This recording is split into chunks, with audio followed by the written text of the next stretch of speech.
now, we would have built great cities. Kumasi would have been a metropolis the same as Chicago or Johannesburg or Pretoria. You know that. Because okay, so would you rather that it be sold to ExxonMobil, for instance? Well, you see, they did bad negotiations. That's what have resulted in this thing happening now. If you even heard about the Osage for barge. They've taken the government to court in The Hague, International Court. This should never have happened. You understand? If they had allowed me to get in there fast, this wouldn't have happened. They're gonna pay millions of dollars because they don't know what they're doing. Okay, Kofi, tell us what exactly happened and what they did not allow you to do. Well, see, I know how to negotiate with this because, I know it practically, not from books. They're dealing from books. The book don't work. You understand? Our oil, for example. By now, infrastructure should have been laid in Takoradi, onshore, for everybody to see that we have the capability to negotiate and we have done the right thing, right? If we have people who know what they're doing, we would have our gold back by now. They just don't know what they're doing. Okay, Kofi, and as was Chuck Kofi Wayo yesterday here on your Community Watch on Focus 94.3. A quick switch to the Ghana in perspective, even before Douglas joins us here with the lecture theatre. Today he'll conclude his edition on taxes on your Community Watch on Focus 943. It's 19 minutes after 7. My name is Atakusi Aduse. Don't forget that all these will be available at atakusiaduse.wordpress.com for playback, and then you can also visit Focus FM's news blog. It's focus-fm-knust.wordpress.com. focus-fm-knust.wordpress.com. Focus FM is promising live TV that's coming up over the internet in a short while. It's 20 minutes after 9 on your Community Watch on Focus 94.3. The ups and downs, the bits and pieces about the STX deal, and we're told that Dr. Kwabena Bumfe, he's not a doctor actually, it's Kwabena Bumfe, the national youth organizer of the Convention People's Party, actually filed a written court seeking interpretation into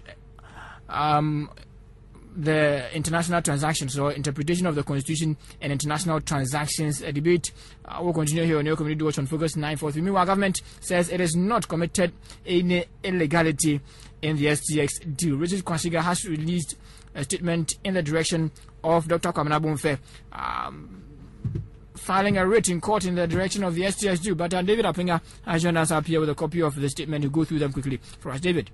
Yeah, so Richard Kwasiga's statement, it says that it is not in doubt that the STX project is a pro-poor one, which, apart from addressing the deplorable accommodation problem facing the security agencies, will benefit many public and civil service workers who are constantly struggling with paying exorbitant rent advance to landlords. The NDC is at loss as to whether Mr. Bonfe's action represents the position of the CPP. If not, then it only confirms him as a mole of the new-patriotic party in the CPP. Having observed the utterances, association, and action of Mr. Bonfe over the last 3 years, one is amply convinced that he is being used by the NPP to create the impression that they are not alone in the unreasonable effort of preventing a project that is intended to benefit the larger interest of Ghana. It is no secret that our security personnel, especially the military and the police, are frustrated by lack of adequate, reasonable and decent duty posts, which has a negative effect on the output of the essential services they perform for society. It therefore beats one's imagination why some Ghanaians will not want to see the problem resolved. As a social democratic party, the NDC is mindful of the need to provide affordable housing for the majority of the Ghanaian people, a position which is in contrast with that of the previous NPP-led government, which focused on building deluxe houses, the list of which was estimated to cost $100,000, targeted at only the rich and affluent in society. It is worthy to note that the resources spent on such expensive mansions could have been spent in building several affordable housing units, such as the Adenta and Sakumono flats, to benefit majority of Ghanaians. It is in the light of this reasoning that the NDC considers the STS project laudable. We wish to remind Mr. Bonfe that it was the forebears of the NPP that did all they could but in vain to prevent the founder of the CPP from gaining independence for Ghana. It must also be put on record that the forebears of the NPP acted as spies for the CIA and were actively involved in subverting the CPP-led government in the 60s, not to talk about a similar posture they adopted when the motorway and the Akosombo Dam were to be constructed in the 1960s.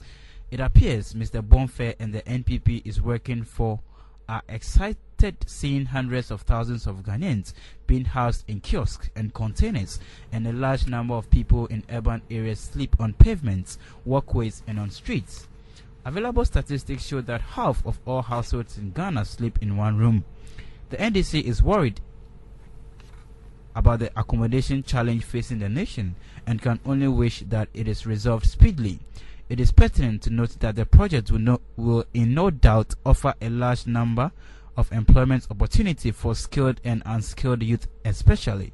It beats one's imagination why Mr. Bonfair would be against a project that will create jobs for the very youth he claims to represent. And that's coming from the propaganda secretary of the National Democratic Congress, Richard Kwashiga.